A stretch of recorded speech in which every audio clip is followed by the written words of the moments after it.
This is video or sound? It's video. Oh man, you catch me picking my nose and shit. It's all right. All right. So it's July 14th, 2011, and this is experiment number probably a lot. I don't know which one it is, but we've been doing this for a while. Jeff Dawson, crazy crystal dude. It's Pete Hoffman, crazy wine dude. All right. Let's do this. So that's ruby quartz there. That is we're pouring we're gonna call it the Zinfandel, although it's a blend. What is this blue one again? Kyanite. Kyanite. And that one is a tiny little ruby. Can I pull it out real quick just to see it? Yeah. All right, It's from India. ruby quartz or ruby. It's not directional, right? No. Okay. None of these are, well, the quartz. And that one is what? This is selenite. Selenite. Interesting. And then we have the control. There's the control. There's control. So we got. Oops.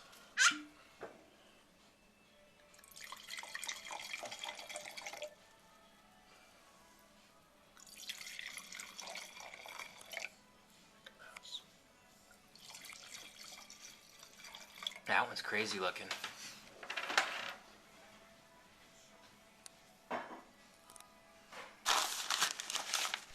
Here's a bag of this ruby quartz. That's pretty nutty.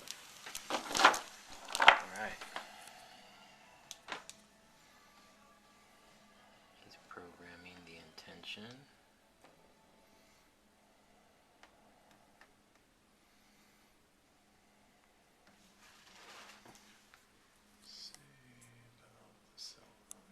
Oh yeah, there's this is the vino. Wow, major aromas coming off these ones. It's full moon tonight. It is? That's why. Wow. You haven't looked outside? Holy mac, go look out the window, man. Oh yeah, there it is, peeking up through. Oh, there it goes. There it is, it's a full moon. Crazy.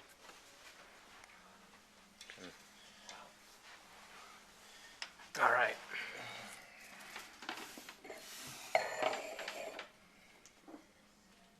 I had the wine in salt water. I've been just kind of clearing it. Tasty. Really nice. Wow. Really get the Zen comes through on that. You get this in? Yeah.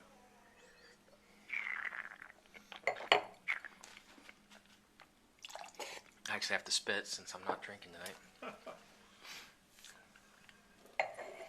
So that's the quartz, the ruby quartz, and Jeff is now. I should pour some more control. I'm meeting with, oh gosh, I didn't know, did I tell you about that TEC design? They're doing a, I'll try this one too.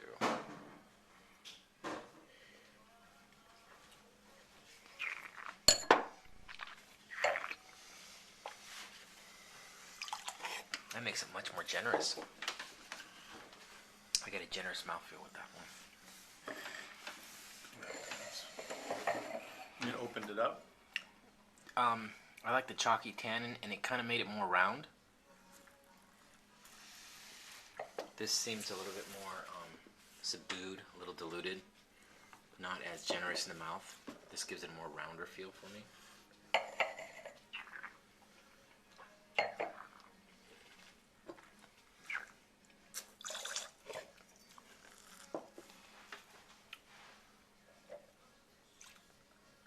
I did a cap tasting today.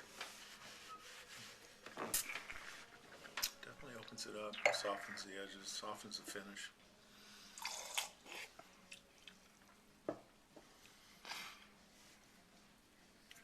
It's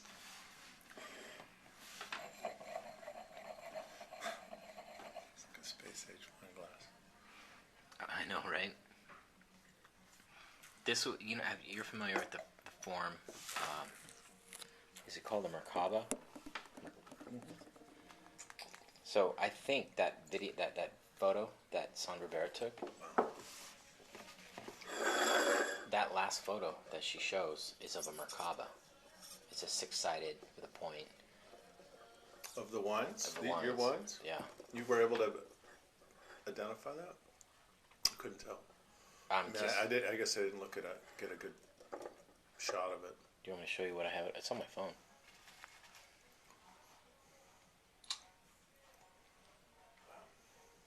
Interesting. That one makes it different? Yeah. I'm sure it does, I'm obviously. not sure if I like it. Hard to tell. Where's some of its focus on? This is some crazy blue weird stones from outer space.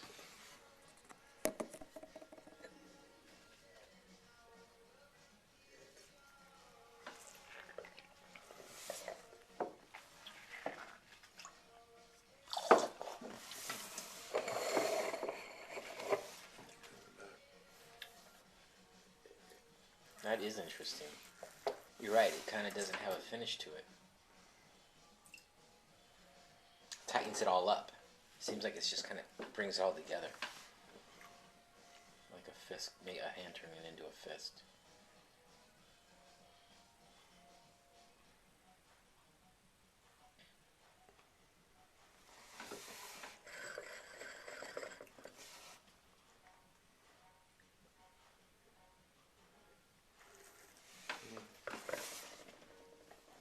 If I draw it on a napkin or something, if you get me a pen and paper, I can show you how I can create that. I want to do that. I want to try this one again. I want to see what this is going to do to it. So this one that I'm pouring in is tourmaline. Well, the interesting thing, it's six-sided. Right. And you can see the triangle, the sub-triangles in there. Yep.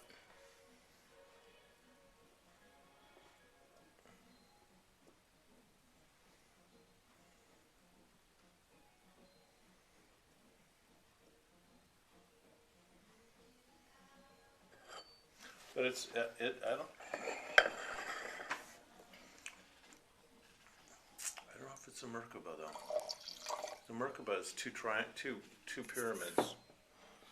Right, but this is what. Let me show you. Copy two pyramids.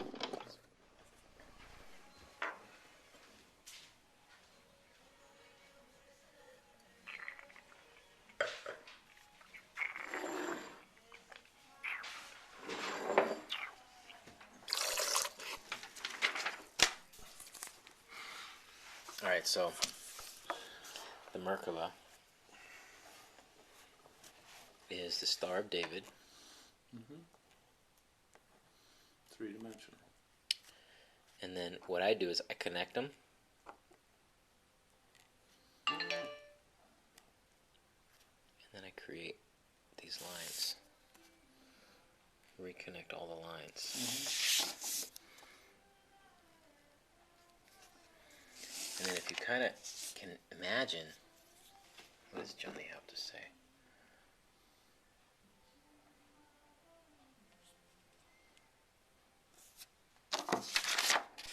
And so you can't see, that's see-through. You could see through it, right? Right.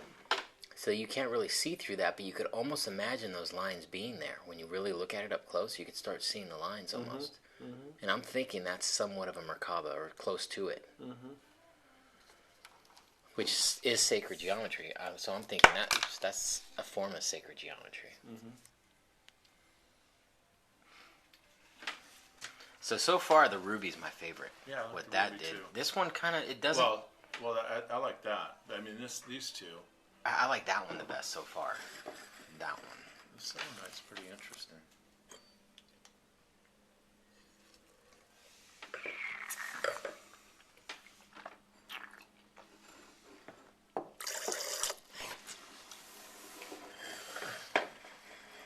Do you think the longer they stay with those crystals, the better? Well, I think that you'd have more to do influence. A time tasting. Make up 4 cuffs and take them off at different intervals and then taste.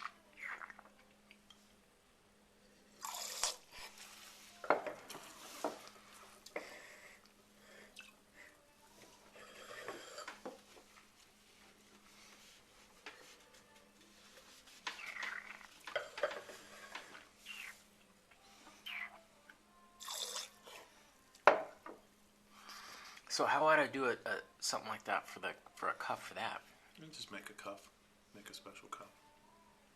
I could do it with anything, though, right? Yeah, or I could just make you a leather one, that fits that. And then, but you'd have to figure out what the size of your hose would be. The size of my hose is about that big around. Yeah, it's about that big around. And you see how I'll show you what I got in my. Just tired. So then the size of this works pretty well, or is this too big? Even? No, I use that size right there. And it actually, you can tighten it around the hose. No, it's super loose around the hose. Let's see if we can find something here.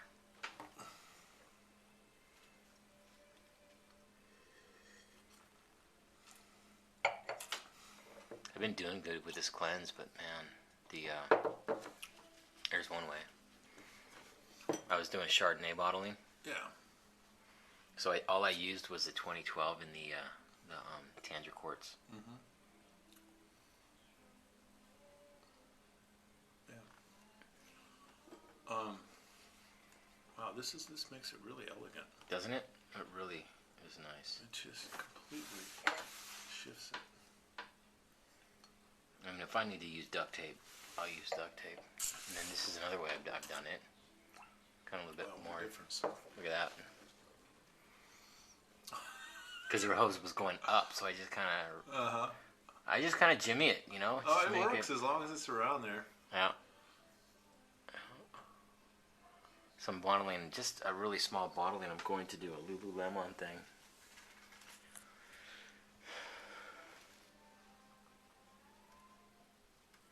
So you got a little bottling line there, huh? Yep, but I'm going to do a hand bottling for this Lululemon thing. I'm out of inventory. I've sold out everything. So